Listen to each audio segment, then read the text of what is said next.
A rebellious teenager, a New Age universalist, a skeptic who don't trust the Bible, and a liberal voter all walk into a bar. Wait, no, they don't. That's just the 4 examples Greg Koukl come up with in his chapter on the Columbo Tactic. And we've looked at the first one already, so now it's time to tackle the last 3.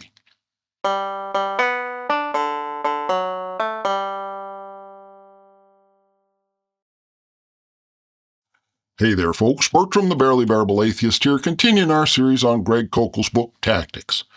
Last time, Greg explained how to use what he calls the Columbo Tactic, which is an evangelism technique where you ask folks innocent-sounding questions, trying to drive the conversation to an evangelical conclusion under the assumption that since you're just asking questions, you ain't expressing no views that you need to defend. The I'm just asking questions technique is one that internet trolls likes to use a lot, although, of course, trolls often don't have any particular point they're trying to make besides just being heads. But other than that, the Columbo Tactic has a lot in common with acting like a troll. I reckon some folks think it's worth it, though, if it gets you out of having to defend your faith. Greg started off Chapter 3 with 4 examples of situations where a believer might find themselves feeling like they ought to say something evangelical, each of which Greg thinks is an ideal situation for applying his Columbo Tactic. We looked at the first example last time, so let's pick up where we left off. In the second example, use at a social gathering of some kind and somebody expresses the opinion that all religions is really all about loving one another, and furthermore, since all religions is basically the same at the core, we ought to focus on the love and not tell other folks how to live or believe. Well, not surprisingly, Greg can't be having with all this tolerance stuff, so he's going to hurry up and ask some pointed questions, and the conversation's going to get awkward really fast. But you know, this is a squabble between liberal religious folks and conservative religious folks, and it ain't really all that interesting to us skeptics. The liberal's going to try and reduce all religions to a simple wish that we could all just get along, and the conservative is going to bring receipts from his or her own religion showing just how intolerant it really is. And I'm going to skip over this one mostly, except for one tangential point. If and they was 100 religions in the world, and one of them had a real, all-powerful, all-loving deity, and the other 99 only had myths driven by human imaginations, the religion with the real God would win, hands down. Being actually real would give the one true God a tremendous advantage over all the mythical gods, and he'd very quickly vanquish every false religion. The only way you can have an ongoing plurality of religions in the world is if and they's all equally mythical. And lo and behold, we do have an ongoing plurality of religions in the world, and every believer thinks their own religion is the best, and nobody's jealous of anybody else's God, just like we'd expect in a world where all religions was essentially mythical. So in that sense, yes, all religions do have something important in common, and no one religion has any authority to tell any other religion what to believe or how to behave. So even though Greg's going to be right about the intolerance of his own religion, the liberal believer's going to be closer to the truth as regards religion in general. Greg's next hypothetical situation involves a conversation on a shuttle bus where a friend notices you carrying a Bible, which prompts him to say, "It's got some interesting stories, but it was written by men, and men make mistakes." And Greg is right there with his list of questions designed to take over the conversation and drive it toward the evangelical conclusion. Quote, "Do you have any books in your library? Do you find any truth in those books, also written by humans who are prone to error? Is there any reason you think the Bible is less truthful or reliable than other books you own? Do people always make mistakes in what they write? And if not, then why would you dismiss the Bible simply on that basis? Do you think that if God did exist, he'd be able to use humans to write down exactly what he wanted? And if not, why not?" End quote. So right away, even just by asking questions, Greg is twisting and reframing what the other person said. The point about the Bible being written by men ain't that you can't trust anything it says. The point is that you have to read it the same way you read anything else written by men. But let's get into the specific questions individually, and we'll see this in more detail. The first question is, if you have any books in your library, do you find any truth in them, even though they're written by fallible humans? Well, my reply would be yes, but that's the wrong question. The important thing is not if you find truth in what folks write, but how you read what folks write in order to discern what's true and what ain't. Truth means that which is consistent with what can be observed in objective reality, and we can measure that consistency with observation and evidence and logic and reason. If we're reading a book that says the sun stopped in the sky or the moon split into two halves, we can observe the sun and the moon and do some calculating and come to the conclusion that those stories ain't likely to be true. And that's how we ought to evaluate the truth of everything folks writes in books. Next question, is there a reason you think the Bible is less truthful or reliable than other books you own? And boy, howdy, is there. If I was to list all of them, we'd be here for weeks, and if Greg was putting in his 2 cents worth on each one, make that years, if not decades. But I can sum it all up in one word: magic. The Bible's full of stories about God doing things that we don't ever actually see him doing in real life. Now, if you had a math textbook and it said 4 plus 3 was 17, and then you took 4 pennies and 3 pennies and noticed when you add them together you only get 7, you'd start to suspect that the book weren't reliable. And the more times it told you stuff that didn't match reality, the less reliable you'd find the book to be. And it's the same with the Bible. It tells us stories that don't add up. Jesus supposedly loves us and wants to be with us forever to the point that he's willing to die and rise again to save us from sin. But then, just when he's rose from the dead and made it possible to be with us forever, he abandons us and takes off up into heaven, and that just don't add up.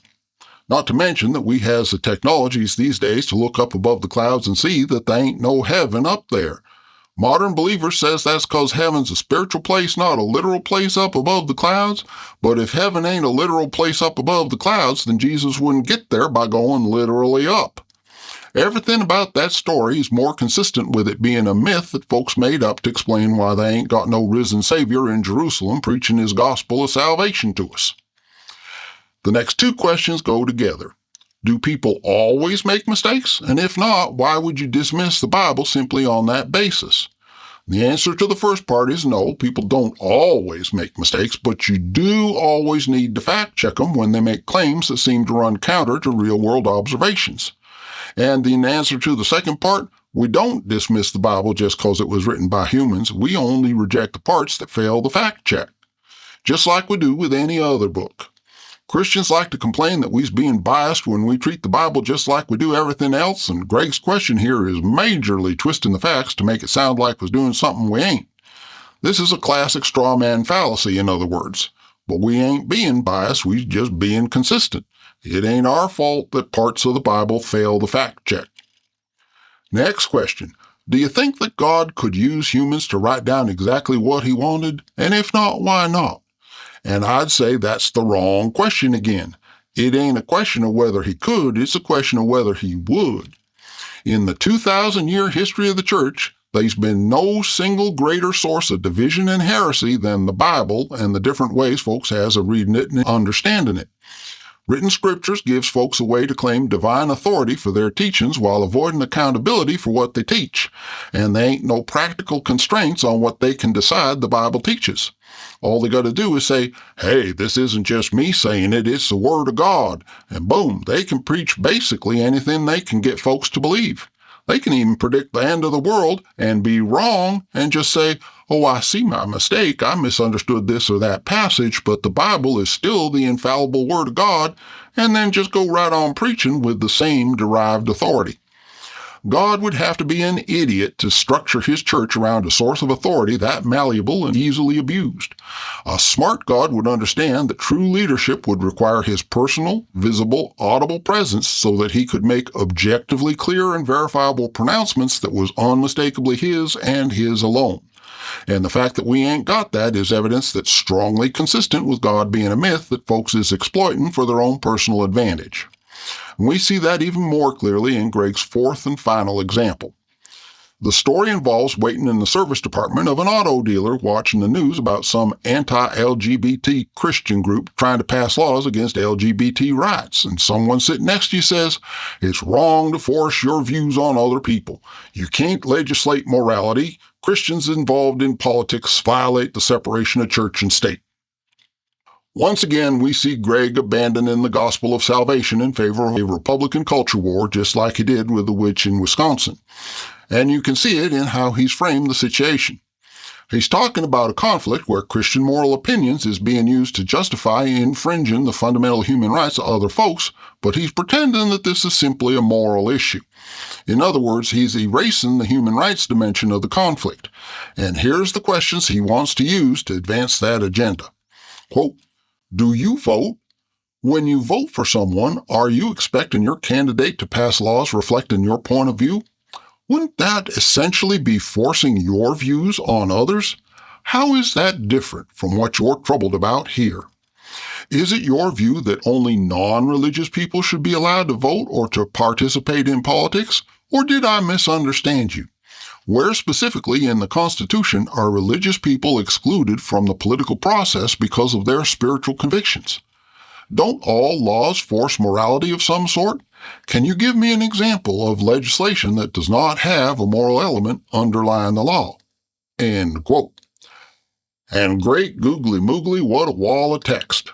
Greg is clearly a lot more revved up about culture war issues than he is about the gospel of salvation, because this is the longest and most aggressive list of questions yet. And it's also his most dishonest framing of the issues. I ain't going to go over each question individually on account of what a gish gallop this one is, but they do fall fairly neatly into three distinct topics which we can address point by point. The first few questions have to do with the idea that all laws can be described as quote-unquote forcing your views on others, and therefore what's so bad about Christians using the law to force their religious beliefs on non-Christians? And this is an egregious false equivalency. The whole point of having laws is to promote pro-social behaviors and discourage antisocial behaviors. The fact that this sometimes involves forcing folks to behave in a certain way does not in any sense mean that all forms of coercion are okay all the time. You can stick a gun in someone's face and demand all their money, and you can argue that in some sense robbery and legislation are both forms of coercion. That don't make the two things morally, ethically, or legally equivalent. The problem with using the law to force religious requirements on non-believers ain't just that it's coercive, it's that it exploits legal coercions to promote antisocial behavior and violation of other folks' rights. Laws that force folks to respect the rights of others is coercion, but they's justifiable coercion because they's promoting pro-social behavior and restricting antisocial behavior.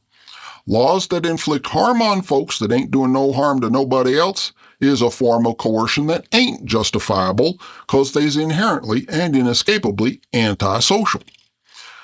The middle group of questions is all centered around this false notion of Christian martyrdom, the idea that unless we let Christians impose their religion on everybody else, we's denying believers their right to vote and participate in the political process. And that's just a flat-out lie, or as I like to call it, the dishonesty of disgruntled privilege. Obviously, ain't nobody telling Christians that they can't vote.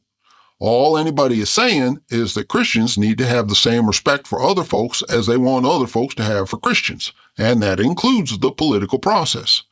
Christians wouldn't want a bunch of non-believers to get together and pass a law saying Christians ain't allowed to marry other Christians, and therefore Christians shouldn't get together to pass a law saying that other consenting adults can't marry each other. Fair's fair. This is basic golden rule stuff, and if you feel that the golden rule is discriminating against you, maybe check your privilege. And the last couple questions have to do with whether all laws ultimately boil down to enforcing some sort of morality, but again, this is a false equivalency. Morality is just a set of principles that we learn by experience to help us all get along with one another. So yes, all law could be viewed as morality, but that don't necessarily mean that all moral opinions is automatically entitled to be law. Again, the whole point of having laws is to promote pro-social behaviors and discourage antisocial ones. Forcing non-believers to obey the commands of an invisible, inaudible deity they don't believe in is the kind of antisocial behavior that the law ought to protect us against. And if it don't, it ain't really law, it's just tyranny.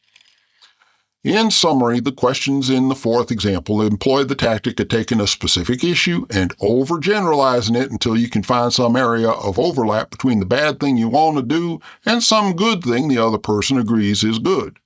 The counter-tactic here is not to let them overgeneralize. When Greg asks, "When you vote for a law, aren't you forcing your views on others?" we should reply, "It's not the coercion itself that's the problem. The problem is specifically what is being imposed on everybody. You want religious liberty for yourself, and that means it's wrong for you to seek to deprive other people of their religious liberty, especially if you subvert the democratic process to do so." Or if Greg asks, "Don't all laws force a morality of some sort?" we should say, "It's not just about morality of some sort, it's about protecting the rights of the innocent and promoting justice. Using the law to punish people just for being harmlessly different is a perversion of justice and of the democratic process."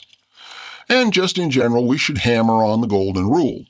Christians should not infringe on the religious liberty of others because they wouldn't want others infringing on their own religious liberty. And Greg, of course, will try and argue that not letting him outlaw gay marriage is infringing on his religious liberty. But don't let him get away with it. Religious liberty only extends as far as your own personal life and practice. There ain't no such thing as a religious liberty that gives you the right to dictate how anyone else has to behave.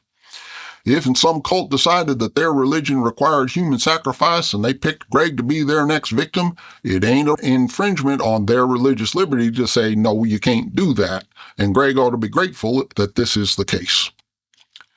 Separation of church and state is a good thing, and American Christians ought to be in favor of it.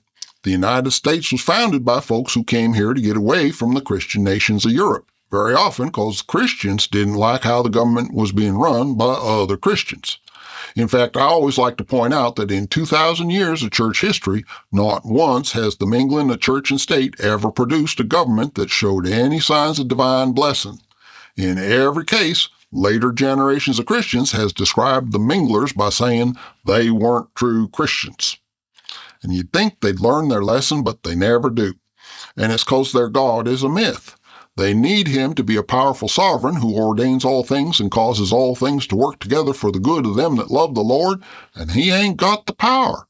And that means they need to subvert the government to exercise the power that God don't have, so as they can give God the credit for it. And no matter how often that strategy fails, they's bound to try it again, because they ain't got no alternative. So anyways, that's Greg's 4 examples. One skeptical kid, one New Age universalist, one skeptic who don't trust the Bible, and one liberal voter who ain't been brainwashed by right-wing media. And Greg's response has been his so-called Columbo Tactic, which he claims uses neutral, non-preachy questions, even though his actual questions is aggressive, preachy, and downright trollish. It's a pain in the posterior for the rest of us, especially since it ain't always easy to tell at first when someone's trying to pull it on you. Unfortunately, the best way to avoid this kind of situation is to avoid having conversations with evangelical Christians at all, and we don't want to do that on account of it's antisocial. But that's the bed they's making for themselves. And if we do want to continue talking to believers, as I think we should, there's 2 strategies we can use to try and have the best possible influence on them. One is to embrace and deflect the debate. Have answers ready and then present them without gotchas and accusations and just say, "This is what I believe and why I believe it." It takes some preparation and hard work on our part and a heaping helping of patience and understanding, but it's the best way to respond if we can pull it off. The second strategy is less work, and that's to simply not let ourselves be baited.